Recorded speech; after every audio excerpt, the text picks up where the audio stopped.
Welcome to the Motorcycle Monkey Podcast, podcast number 3. I have got my friend Rabeka, OMG Becca, on Instagram, right? And there's like underscores. Yeah, it's OMG_biker_Becky with an I. Okay, lots to talk about with you. First of all, got to talk about, and I'm so sorry about this, your bike getting ripped off. That is just, human trash does things like that. Pretty much. You put a lot of work into that. I want to find out why and why the theme that you chose. We're also going to discuss the school bus, which I love, that you've basically pretty much customized. Yeah. I saw an Instagram video of you actually modifying the kitchen, building a kitchen in it. Okay. How'd you get to be so handy? And then, do you have a favorite ride? And what's your goal? Like, do you want to do some long distance? So we're going to cover all this. All right. Okay. First off, how did you get into riding? Okay. Whew. So kind of a long road. So very long story condensed here. I've always loved motorcycles. I've always loved riding. Off and on, growing up, I had boyfriends that had bikes, so I would, go riding with them. But I never had my own for one reason or another. Most of it was because my family mainly was saying, you're probably going to kill yourself on a motorcycle.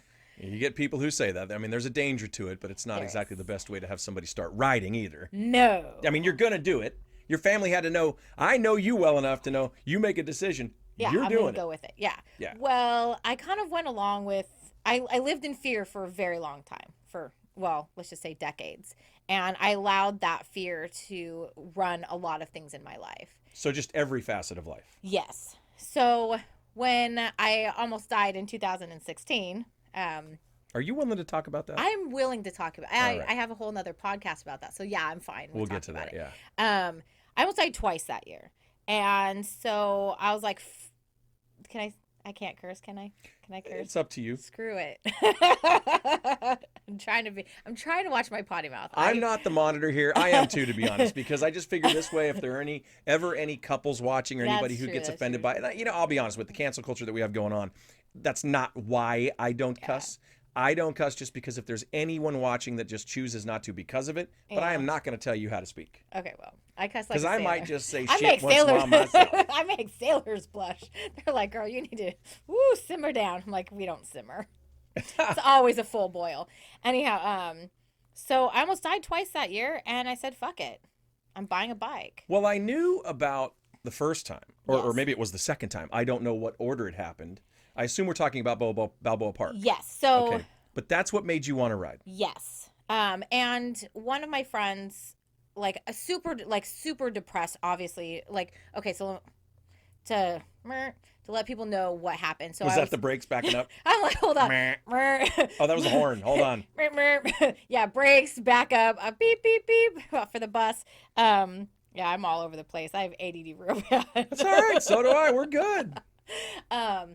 So I got kidnapped in 2016. Yeah. Downtown San Diego, Cortez Hill. If anybody actually wants to look up the R Word podcast. That is my podcast on Instagram. I'll put a link in the description below. And YouTube. You could also look for Balboa Park Rapist in 2016.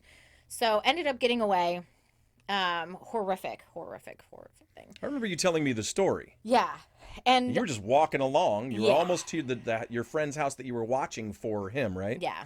You're at the door and the dude gets you at knife point. Pretty much. Oh my God. Yeah. So total stranger, nobody out, nobody helped. And there were people out walking around. It was Cinco de Mayo. So it's not like people were just inside the houses. This part I don't remember. I remember he was literally walking with you, with other people around. But I don't remember. Was it obvious that it was, or did people think you were kidding, or what was going on? I don't know. He was all in black and had his shirt up like this.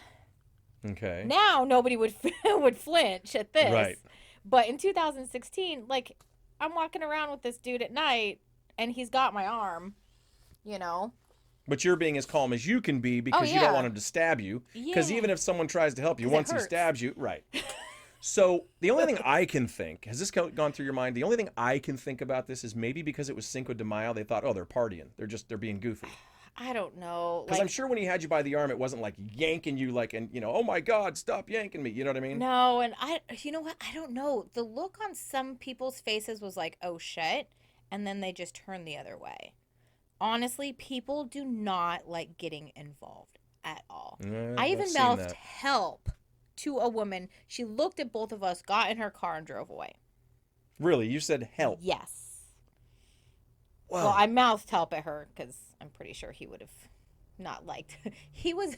Oof, I wonder if bad. people just go in shock, like literally just within themselves, maybe not even showing you that they're in shock, but like, this can't be happening. No, you know what? They're kidding around. They're trying to loot. They're roping me into some sort of joke. Yeah. Do you think? I think partly people don't realize that that could be actually happening. They're witnessing something that they can't fathom actually happening in their neighborhood. Right. Especially in their neighborhood. Right. This doesn't happen where I live. Yeah, exactly. So that, I think, is one thing. Another thing is people just self-preservation. They're only thinking of themselves. And that's the sad part about it. I've heard since I was a kid, actually, that, you know, and it's unfortunate because I remember I was walking downtown. Now I'm going forward to when I worked at a place called Club 66 down on 5th Avenue, and it was right below Dakota Restaurant. I remember as I was leaving, there were some guys mouthing off to this girl, and my buddy Gordy was with me, Gordy Jr., and I remember that he's like 6'6", 6'7". Anyway, you know, he noticed it before we did. He walked over and hey, whoa, dude, whoa, back off. You okay? She's like, yeah, I'm fine. And dude's like, hey, man. He's like, no, shut your mouth. He's like, are you okay? And he ended up walking away because she basically told him to F off. She was like, F off, man, even though the guy it appeared to be abusive. So I remember, now I'm backing up to when I was a kid, I remember the stories and family members, males would tell me, look, you know, when a man and a woman are fighting, it's like if she's getting beat up, that's one thing. You don't want to let that happen. But at the same time, you got to be careful because she can then try to defend her man against you. Because it's a fight or flight thing, like, oh my God, my man's getting beaten or whatever happens. So I don't know if there's that.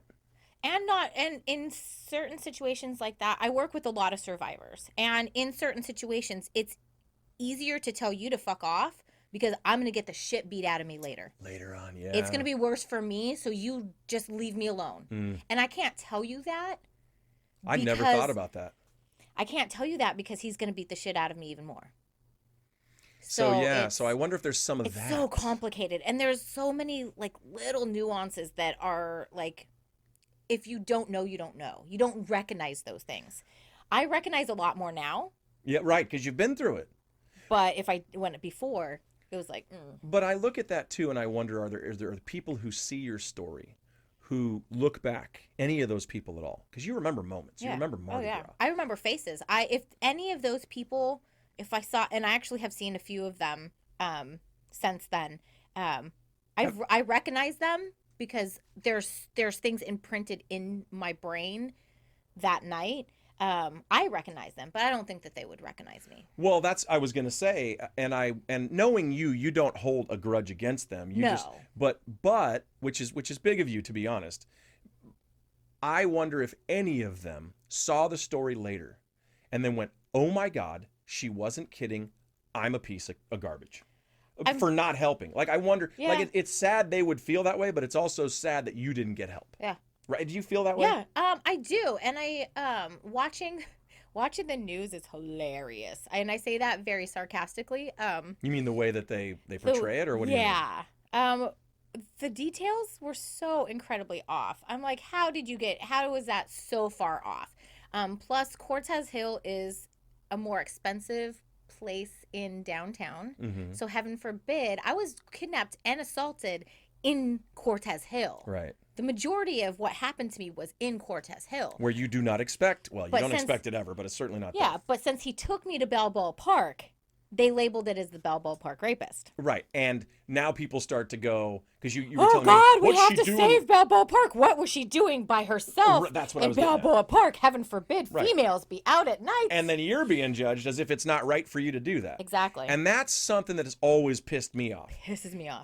Listen, I understand from a perspective of feeling bad for you and thinking, wow, that should not have happened. Yeah. What I don't understand is the perspective of, well, what was she doing anyway? I don't mean to do a granny voice, yeah. but I, whatever. It's just a thing But to do. that happens. Like, I get that, and You should be able to go anywhere you want, any time you choose. Yep. There should be no repercussions. Yeah. Now, I get it, though. I do get it. If it's midnight and you're walking, in certain areas of town, maybe you should have been smarter, but that doesn't mean you deserve what happened. Exactly. And also, I have seen comments here and there of, well, why didn't she fight? She should learn, self-defense, or she should have had this. I had a knife in my pocket. I know how to use it. Okay. I've been taking self-defense since I was a kid. I briefly had a stint of fighting jiu-jitsu. And I had mace. You were prepared. My body froze. Most people think fight or flight are the only things that when we are confronted with a stressful situation is what happens. And that's not the case. It's fight, flight, freeze, or fawn. And I've never heard those other things. So fawn is basically, I did a combination of freezing and fawn. So freeze is obviously freeze. Mm-hmm. Like my brain was like, the fuck's going on? I mean, he was in my space so quickly and a knife at my neck that it was. You were shocked. What am I going to do? Yeah. And the first thing that I thought of was the last thing I said to my kids that morning. And my kids were babies when this happened. And I told them, Mommy always comes home, because they were being super clingy. My kids are not clingy children. I don't do clingy kids. So this was unusual. It was very unusual for you, and you probably thought about that later that night. Like, whoa, did they sense something or what? That's the first thing that I thought of when he had the knife at my neck. Very first thing. And Mommy I was like, always comes home. So I was like, well, whatever he needs me to do, no matter what it is, I will not die tonight. Because I knew there were certain times that night too that if I would have allowed him, I know this sounds weird, I was kidnapped, but if I would have allowed him to take me down the 163 back into Cortez Hill from Balboa Park and the bridge there, if I would have allowed him to continue to take me down this one way, I already knew there's no lights, there's nowhere that people could hear me scream, I would have been dead. I knew it. You knew his intent was to take you there to kill you when he was finished with you. Yes. Oh, yeah. How did you divert him from that? Now, I wasn't even intending to get into this, but if you're good with it. No, I'm totally fine. I'm laughing because. Well, and I love that you do a podcast about this. Like you've sort of, as you put it, liberated yourself by talking about it. But And I'll finish of this is the reason why I bought a bike. No, we'll because get there, this is So that's in my brain. But so I laugh a little bit. One, because it diffuses the situations for me. Humor for me is definitely a very big coping mechanism for me. Mm-hmm. But I had stilettos on. Surprise! If anybody knows me, surprise. I'm surprised you don't ride in stilettos more. I do. I know, but more often. I just don't want to ruin my $400. Yes, I don't want to mess with my shoes. No. Don't you dare! And the clutch, the shifter, I can't do it. Actually, with the heel shifter, very convenient. I know. I took mine off my bike. I couldn't stand it. Oh, no, I was going to. And then I was like, but I can ride in stilettos. Anyhow, I digress. So I'm wearing stilettos. The whole night was really weird. I know so much about him because we had conversations off and on through this whole entire thing. Right. As you were walking, you were telling me this when I learned about this a year ago. Yeah. So years ago. It's been a complete mindfuck. Still is. I'm sure it is. So we're walking across grass, and my heels keep slipping into the grass, and I was like, so my heels are in the grass. Can we walk on the concrete down there? And he allowed it. So that saved my life. My stilettos fucking saved my life. Because otherwise you'd have been down in that area, the canyon, if you will, below the bridge, as opposed to... Because he was forcing me to walk along, because there's this little park up 9th, 8th, Right. that butts up against the 163, the fence there. Yeah. And so that's where he was taking me. He had already moved me from Cortez Hill to Balboa Park and then back. So do you even go there anymore? I do exposure therapy, yes. Okay, I was going to ask you about that. I didn't know the term exposure therapy, but I did wonder in my mind, because you've shared this story with me before. That's why anybody watching, this is why I know some of this. I did wonder, is that healthy for you to get past that, I guess that fear or that memory, or just dive into it and get through it? I mean, for lack of a better... for lack of better way to explain it. I'm not sure how to phrase that. Me neither. Oh, you're not, and you're in it. Exactly. Oh, wow. Okay. I thought it was just... No, I'm fucking in it, and I still don't know what to say. Yeah. So I learned about exposure therapy, and I learned the term, but I had already been doing that. I call it facing my fears and reclaiming the shit in my life. Okay. And when I started my podcast, I was like, you know what? The intention of me doing my podcast is to... There's rocks in our way when on the path of whatever life that we're on. And some rocks are irritating. They get stuck in your fucking shoe and you can't figure out where it is, and you can't get it out. Right. But once you figure it out, you can get rid of it. Okay. Because you found it. You've That acknowledged makes it. You searched and you found it, and you had a solution. Then there's these boulders that you got to just climb over. And then there's the little ones that are fucking nuisances as well that you got to just turn over to see if you can get them out of your way, or if you can't, figure out how to get around or over them. Or move them. So I'm flipping rocks over in my life right now, and I'm facing my fears, and it scares the shit out of me. Like, so much. But I can't continue to live in fear. I can't continue to feel like I can't go out of my house. Or, like, I have friends that have invited me over recently, and I am like, yay, because I'm an extreme extrovert. Right. Time comes for me to leave. Yeah, right? So introverted. Yeah, you need to come out of your shell there. I know. It's a problem. I know, turtle. I actually, one of my nicknames is a turtle, but that's for another day. But like, I really I get so much anxiety that I can't even leave my house, even this weekend. Oh, even now? Yeah.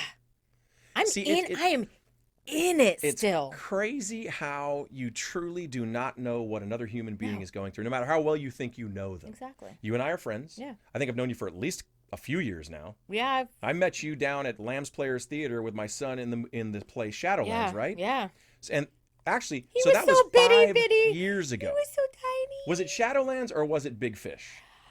I remember the set had nice big bookcases on it. Then that is Shadowlands. He was 10 years old. Here's my point. I've known you for 5 years. That was a good one. It was good. Yeah, I was very impressed. Yeah, his first professional acting. I was like, that kid's got something. Ah, well, thank you. But that's where I met you with Sam. Yeah. Another buddy of ours. And you would never know in a million years that you fear anything. Yeah. And so that's what I call courage. I appreciate You that. just don't know what people are going through. To a much lesser degree. I wouldn't say lesser degree as far as your instance, as far as, what happened to you, much, much greater degree than me. But I too I worry every day. I think of all of the things that could go wrong. And that's what kills me too. Let me tell you. Well, that's why I have a business and a life coach now. And I've just recently started counseling. Yay. Yeah, people would not know. I don't believe people would know that I'm afraid of anything as far as just, and I'm not talking getting up on a microphone. I'm talking about getting on a stage. I can talk to anybody. I don't care. I love people. But man, I tell you what, even my ride club, every single time. Now, I'm a Christian. I pray to God. I pray for my safety and everybody around me. But it is almost debilitating what I go through about the night before the ride. Like it just, if I let it get to me, like, oh my God, I hope everybody's safe. This could happen. That could happen. And it just blows. Yeah. It blows. Yeah. The what ifs and the should haves.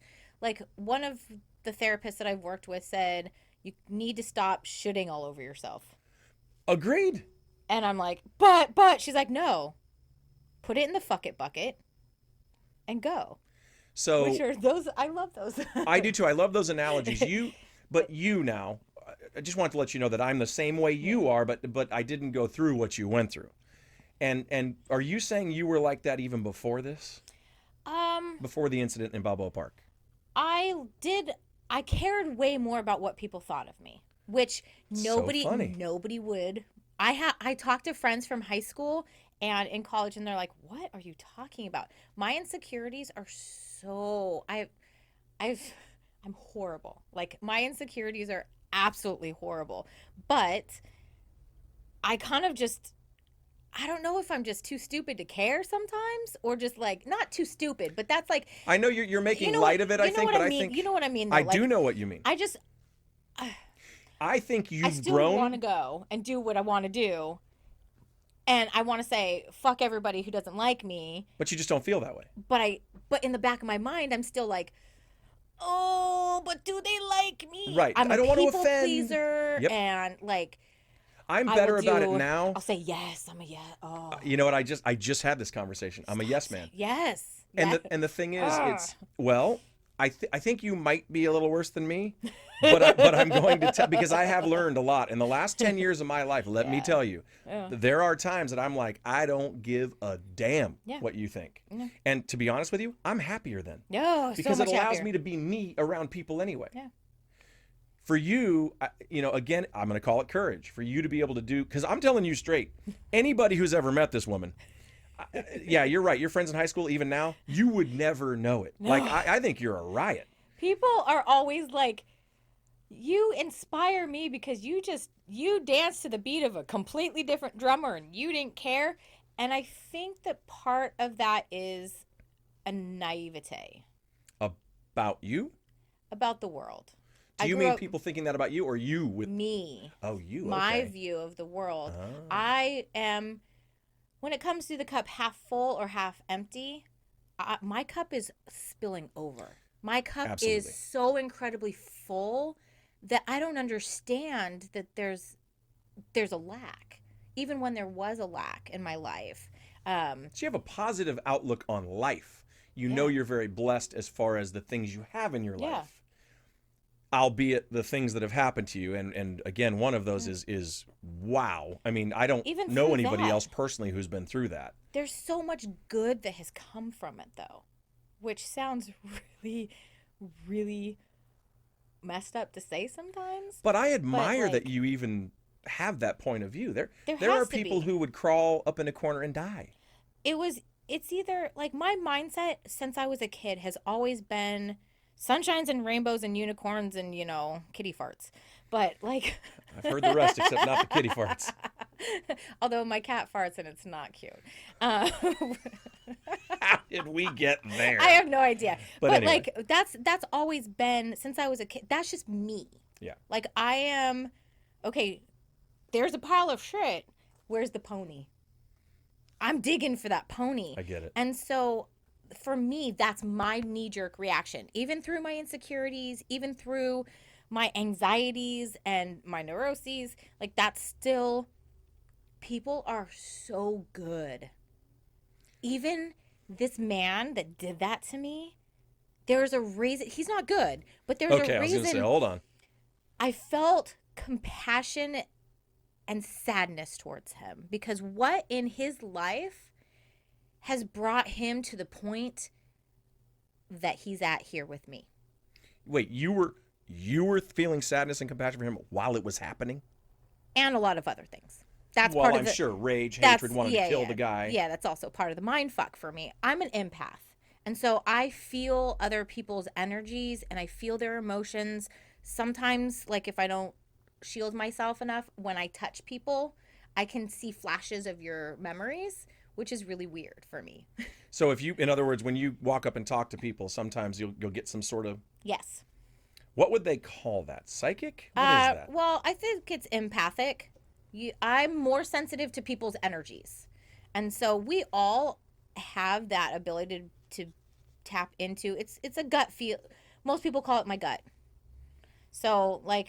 My gut tells me I want pizza. That's all I know. Well, I actually have been wanting pizza after listening to your podcast for 8 hours a day.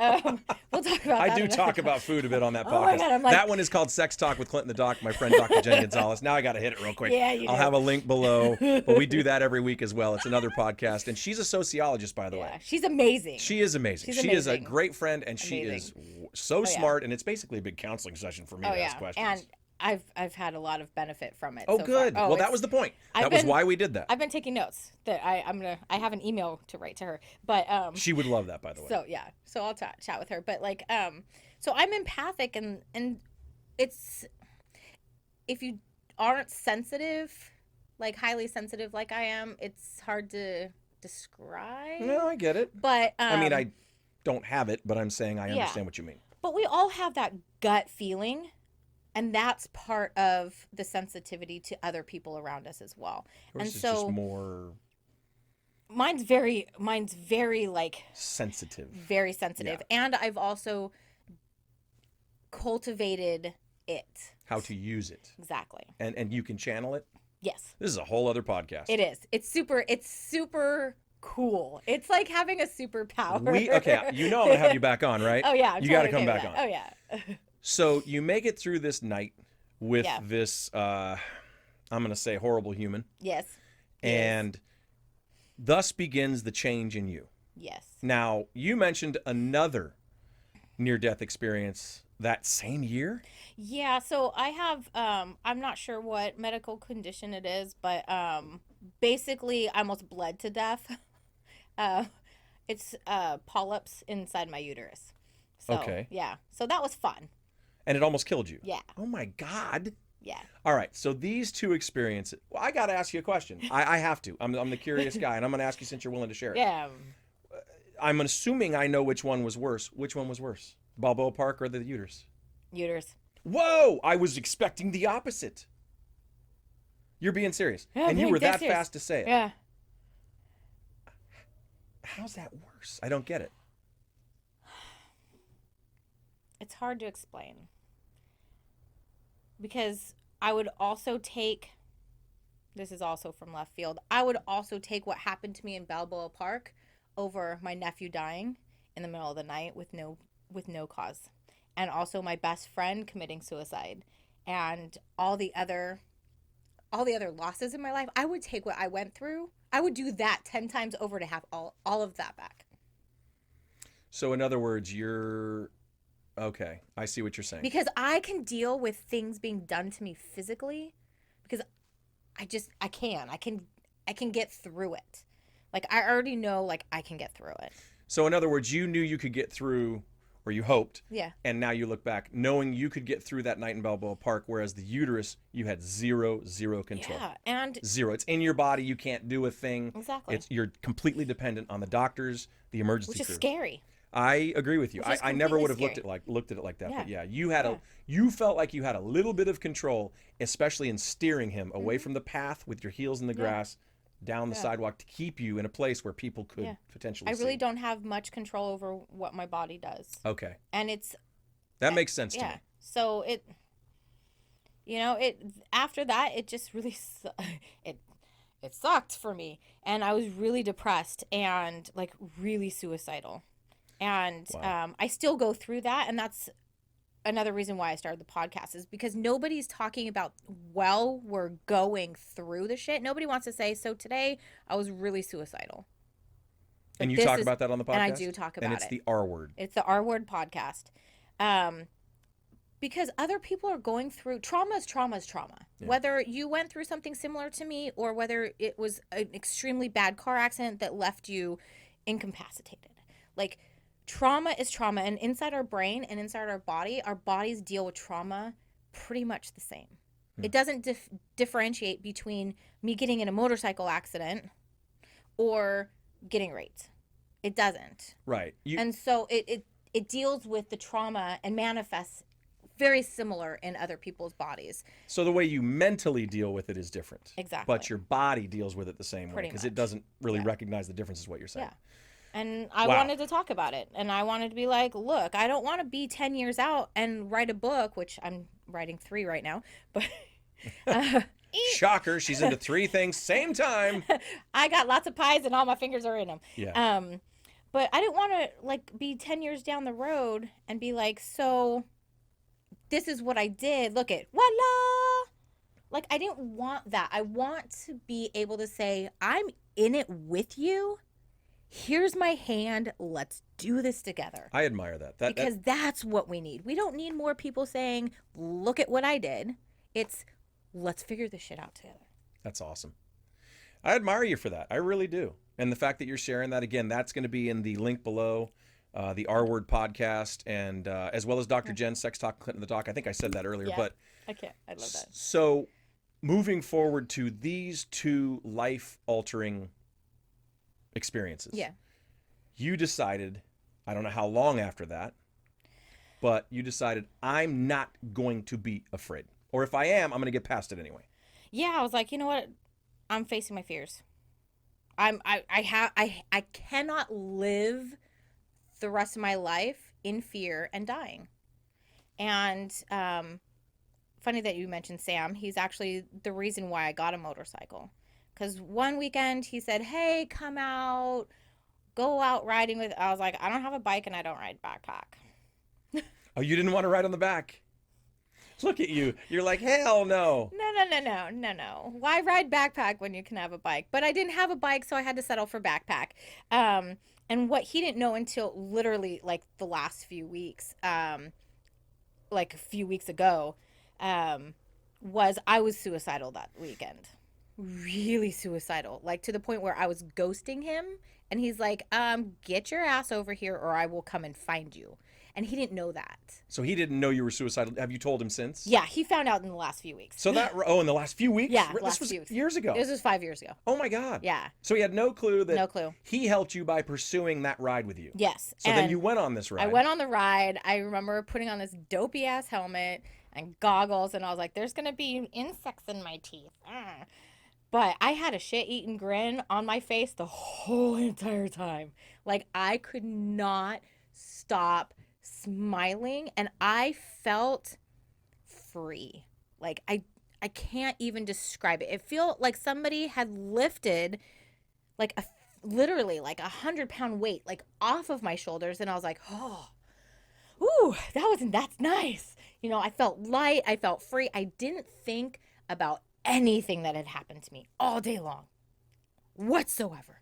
Wow. Until we stopped at this one spot, and it was Mount Laguna. It's overlook, and there's these beautiful rocks, and I just went and sat on the rocks and just thought about how blessed I am. So that was a turning point. That was a complete turning point. So you decided in that moment, I'm assuming, that I'm getting myself a bike. Oh, yeah. And then 8 months later, because it took me 8 months to sit on a million different bikes and piss off a lot of different dealerships. No thanks. I'm out. Oh, I sat on in one day. I was like, so I like this one. Well, what about this one? Let's talk about financing for this one. And then I'm like, meh, and walked out. So, for 8 months. You wound up with your 2017. Yes. That I can't believe now, after all of this conversation that we're having about this bike. I know. It was ripped off a week ago. Yeah, a week ago today. Unbelievable scumbag to rip any bike off. Yeah. But you so now we got to talk about it. Yeah. So you get this bike and you start riding. And I know how you meet people on the road. Yeah. That's the same thing for me. Yeah. It's opened up so many doors for me. So many. That's how I started the ride club and all these other things that, the May ride and all of these things that just allow you to get to know people with a common passion. Yes. Okay. And now we're going to go forward to, well, before we talk about it getting ripped off, why the theme that you chose? Because... And we've got a picture of it up right now, as you can see. But you really, and you did all this work yourself. I did. So when I walked into the dealership and I saw, it was green gold to start off with. Okay. I saw 2017 Fat Boy? Softail Slim. That's right. And I saw it, and it was sitting next to the Slim S. And the Slim S is the matte green with the star. Yeah, they're bitchin' looking. And I was like, I want that one. But I couldn't afford that one. So, and... what ended up being my bike was calling me anyway. I was like, okay, you're mine. I am like, when I saw the bike, I saw the theme, the war. You knew it right away. As soon as I was like, that's what you want to be? Okay. So I agree with you. The bike chooses you. Mm-hmm. And that's what you're basically saying. And the bike was telling me what it wanted to be done. But is there a history in your life at all that made you choose? Because to me, it's like the warplanes, like from the military back in the day. I grew up military family. There it is. All okay. branches, I wondered why. Yeah, all branches of military. And so I've had a very, very deep respect for the military and what military families go through. I mean, I didn't personally have it. My dad didn't serve, but uncles did, and like I dated a bunch of guys that were in every branch in the military. That's another story. It's a different story. That's for my other podcast. Go USA! Yay! Good for you. Good for you. Yes, I support the troops. I digress on that one. But I've always been fascinated by those warplanes and those pilots. I actually wanted to be a pilot growing up. And why didn't you? Fear. I figured you were going to say that. And also, as I asked you that question, I thought fear. And boot camp, you're not going to tell me what to do. Oh, hell no. I thought I wanted to be a Navy SEAL when I was in 11th grade, and the recruiter talked me out of it. Yeah. Oh, he realized I was so delusional, you know? And my like, thing, bro. same thing with you. Oh, yeah. Hey, man, so I'll sign right now if you just agree. No, the recruiters were after me. Oh, well, the thing is, Big time. female, of course, Yeah. but they were also after me. The thing was that he realized how stupid I was. I'm like, hey, man, I want to be a Navy SEAL, and here's what I want. I want to sign a contract that says that I get to work out with weights 2 hours a day, even during Hell Week. Because I worked out in the gym as a trainer with a guy named Tracy and another guy named John, and Tracy was a Navy SEAL. Oh, so you thought you could hang. I thought I could hang because he told me about like Hell Week and all that. Yeah. But in my brain at 16 or 17, I thought, well, I'm going to train with weights because I was a trainer. I'll never stop. And the recruiter looks at me and he goes, listen, young man. He goes, I know you're not old enough. He goes, but if I were you, I'd go home, crack myself a beer, watch some TV, kick my feet up, and forget all about this military stuff because you got no clue. Oh, my God. That's anyway, funny. so fear stopped you from joining. Yeah. And so I love the culture of the pilots. Yeah. And I love the fact, especially during war, that they're fearless.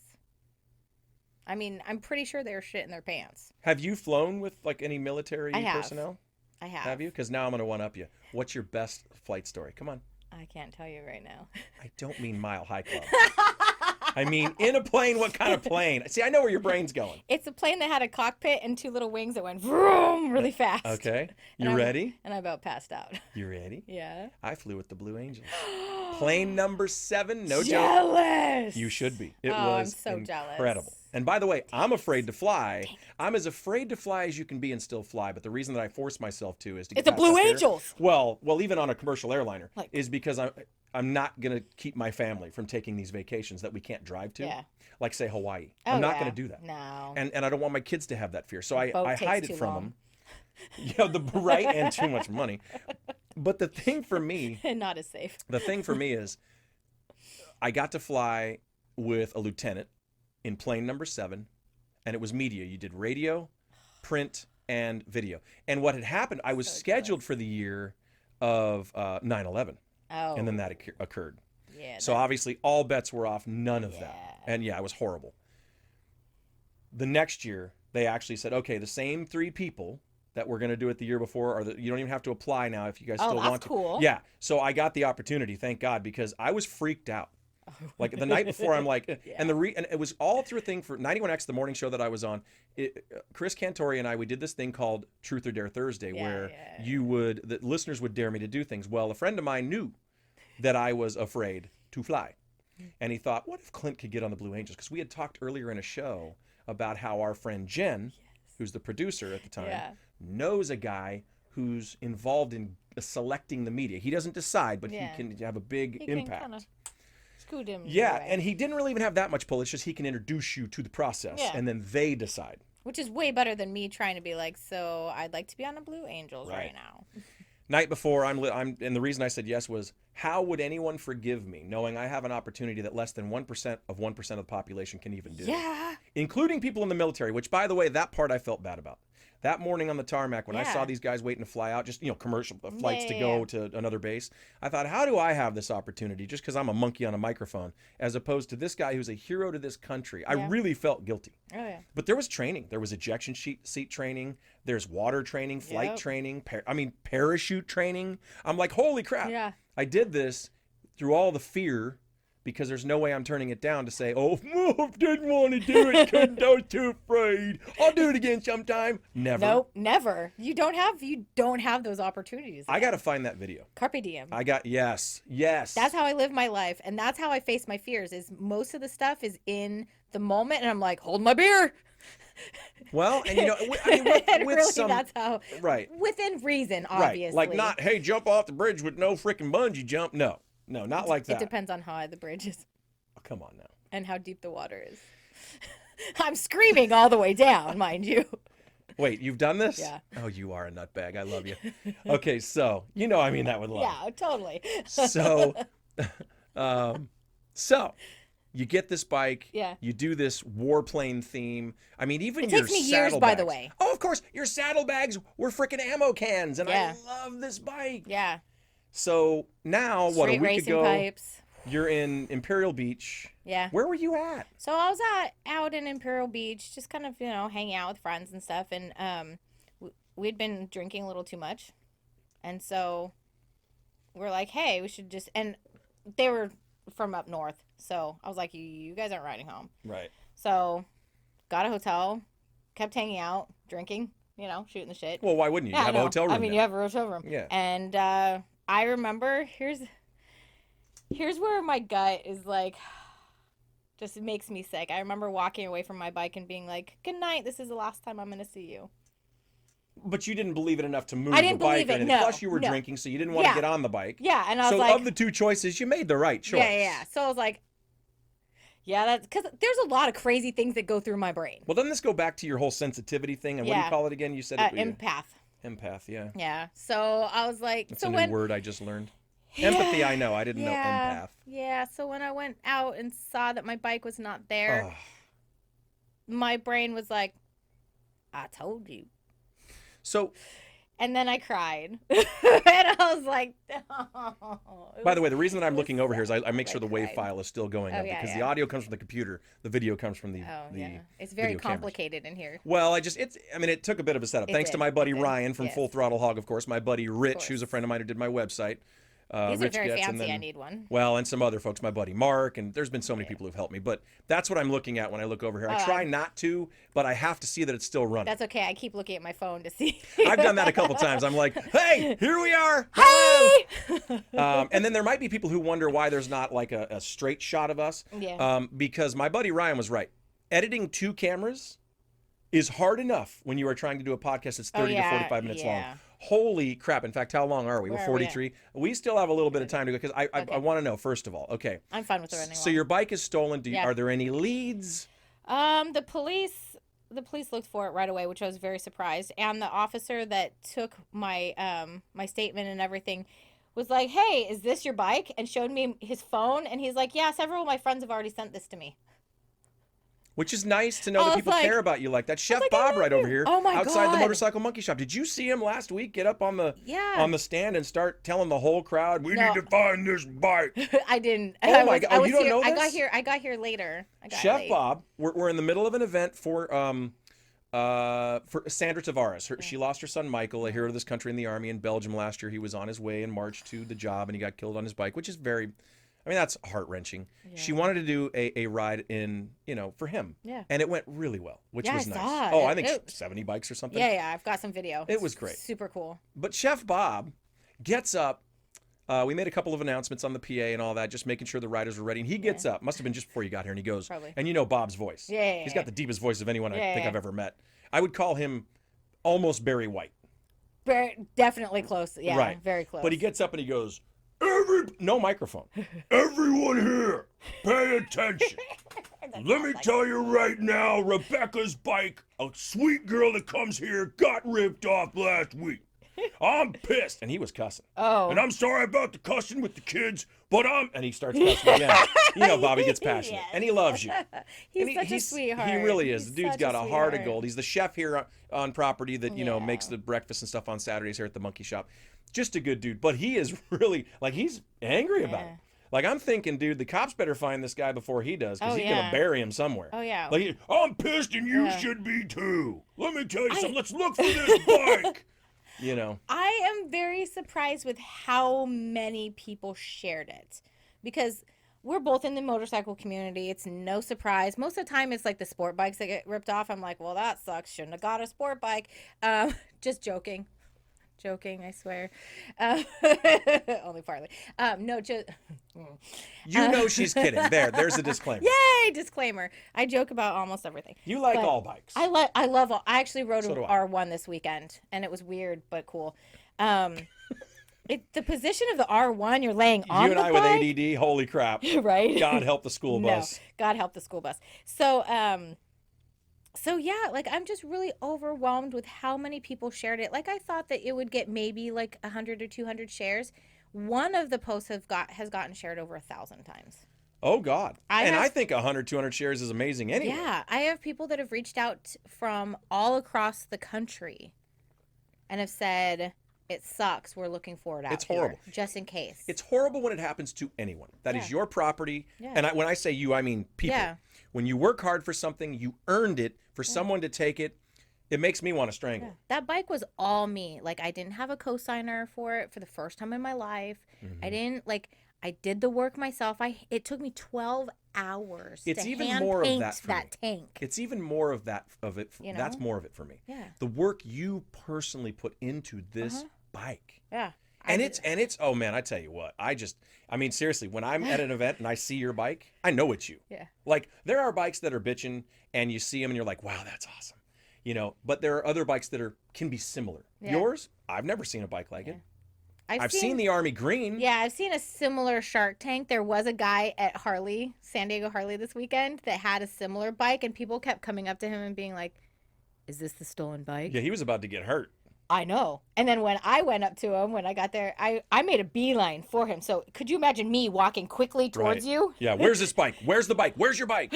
No, and I was just walking quickly towards him because I have a purpose. And the look on his face was like, oh, fuck, another one. And I was like, hey, nice bike. He's like, it's not the stolen one. And I'm like, I know, because... Because if it were, you'd be on the ground. I'm like, my fist would have already connected with your throat. I was like, no, mine's cooler. Did you say that? I said, no shit, mine's way cooler than this. Did he laugh? Yeah, and he's like, what? I'm like, my bike was the one that was stolen, so just saying. So, I feel bad saying this, but I think, you're probably already thinking it. In fact, I know you are. The thing is, your bike is so unique. Yeah, it's so easy to spot. There is no way that someone's going to, it's either in someone's garage because they're an a-hole and they just want to keep it because they thought it was awesome. Yeah. Or, more likely, it's been stripped and painted. Oh, yeah. And I hate to say that, but you're a realist. I know you are. But do you have insurance? I do. Is it going to cover all of it, I hope? I don't know. When will you know? I still owe, Did you get gap insurance on it? No. You did not. Okay. Well, gap insurance, for anybody who doesn't know, is what covers the gap between what it's worth now and what you paid or what you owe. So, note to self, there's a lot of things that Rabeka will be doing different. Find out, please. Yeah. Find out. Because I'll tell you right now, Chef Bob, no joke. I don't know if you're aware of this. Did you hear what he said? No. He wants to start a GoFundMe for you. Oh, he's a sweetheart. But I think he needs to know, what is the gap? I have to, I'm going to actually be talking to insurance today because of all the custom work. We all know how insurance is. They don't really care. They don't care about the custom work. What they care about is what is the market value, the blue book at this point. And if you get lucky, you might get the mid-range of the blue book. So what I'm hoping, fingers crossed, is if I get blue book, it'll basically cover what I owe. So I'll be at ground zero. Will you start over again? Yeah. I know that's a dumb question. I can't not. I was about to say, you're so ingrained in riding. I mean, you ride. Listen, you make fun of me because you ride way more than I do. Oh, yeah. Since I opened the shop, I ride by the way, every single day unless it's raining. Oh, yeah. See, you're a biker. Yeah. For me, every day. Ever since I started this monkey shop. Here's the podcast room. Connected, as I said in one of the previous podcasts, is the shop itself. Yeah. And then riders meet here for coffee, and I have bag coffee and apparel. And I say that because when I talk about the shop, that's what I'm discussing. But I ride less now that I've opened the shop because... Oh, yeah. But here's the thing. It takes up a lot of time. It does, and it's worth it, though. Oh, yeah. I've already had a couple people tell me the friends that they've made. People who don't even ride that come here. Mary Murphy's one of them. Oh, I ride out from Chula Vista every Saturday. And I love this. And I don't like going places that early in the morning on a Saturday. But see, this is why I wanted to start this. With my boys, working in the shop so I can spend time with them. Even if I'm outside and they're in here, I know they're with me. And then it's a good experience for him. It is, but it's also great because now you met Chef Bob. Yeah. And Chef Bob met a ton of people. Yeah. He shows that, hey, man, I can cook. And he's gotten back in the game from being gone for years. And people love it. Yeah. They love that he's making these great breakfasts. It's part of being here. You buy a coffee, great. You buy a water, great. I got a guy who walks named Michael. He walks the neighborhood every Saturday. He comes by, doesn't even ride. I don't even know if he drives. I'm sure he does, but he walks and he buys a coffee and a bottle of water. That's what he does. Yeah. So yes, this is intended for bikers, but it's intended for everybody. Oh yeah. And the biggest comment that I've gotten from people, this one's happened from a few people, is thank you for creating a spot. And why they're thanking me, I have no idea. Because you created it. But it's just as much for me as it is for everybody else. The point is that they said we appreciate the fact that this isn't a place where bikes and bikers are tolerated. Mm-hmm. You actually created this place with us in mind. Exactly. Because there's a lot of places that I get weird looks from people. Like once in a while I do too. And I'm an average looking dude. I'm like, whatever. But I think part of that though for you is because you're a female who, and a lot of females ride now, but let's face it, not as many as the guys. Yeah. Oh yeah. And I think it's like 10% of the riding market at this point. I don't even know if I'm right about that, but the point is, here you are, this female that's on this badass bike that I don't know if you can hear the dog barking, but that's the shop next door, Lasting Impressions Printing. I did wonder when I started this, because I do have soundproofing, but is it enough? The answer is no. No, never is. But anyway, so when you ride, you get these looks. And and I think it's funny, like I'll get off the bike and people will like look, because it's a very distinct bike. I'll get off and I already know that they're thinking, that's a really short dude. Oh, before you take I mean, granted, like how I'm dressed a lot of times, it's hard to be like, that's a dude, but whatever. But I'll take my helmet off and they're just like, which is funny. Or I'll go out to walk out to my bike and there'll be guys standing around. They're like, where's your man? I'm like, what are you talking? Are you talking to me? I don't know. I've learned not to ask that question. You're cute. And I go to get on my bike. They're like, that's yours? And I'm like, which one is yours? And it's always like a Dyna that's blacked out. You're saying because they expect you not to be riding on your own? Or on like some little sportster. I'm like, nice Dyna Bro. Or, nothing against Dynas, by the way. Nothing. I'm actually bummed Harley stopped making them. I'm actually looking at Dynas. Are you really? And if I do, blame you. They're great bikes. Will permanently wear a jacket that says nice Dyna Bro. That's completely. Funny. I will totally. Well, you can get away with it. Or I'll have it'll be like converted Dyna Bro.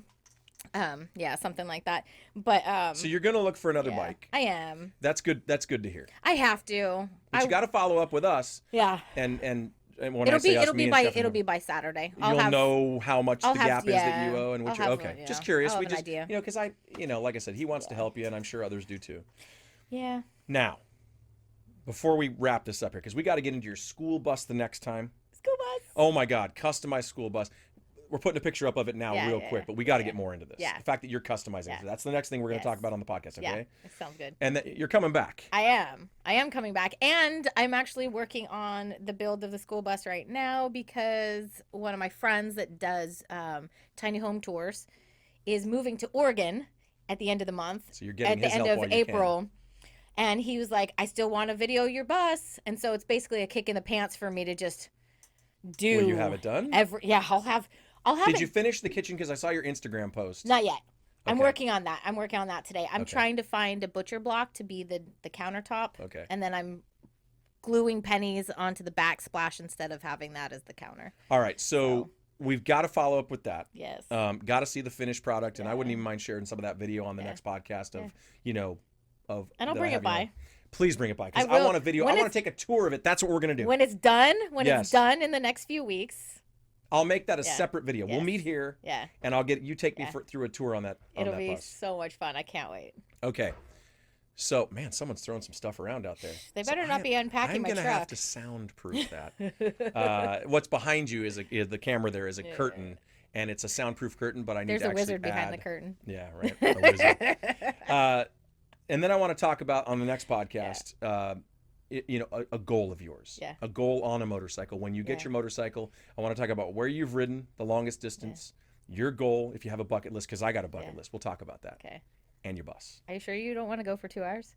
I would love to go for 2 People hours, are but listening apparently to the us. neighborhood's waking up and we can't talk anymore. This is, oh my God, this is 55 minutes. I mean, we could go. I got to work today. Oh yeah, so do I. I got that radio job. Oh yeah, I forgot that you do have So that blessed thing. to do what I do.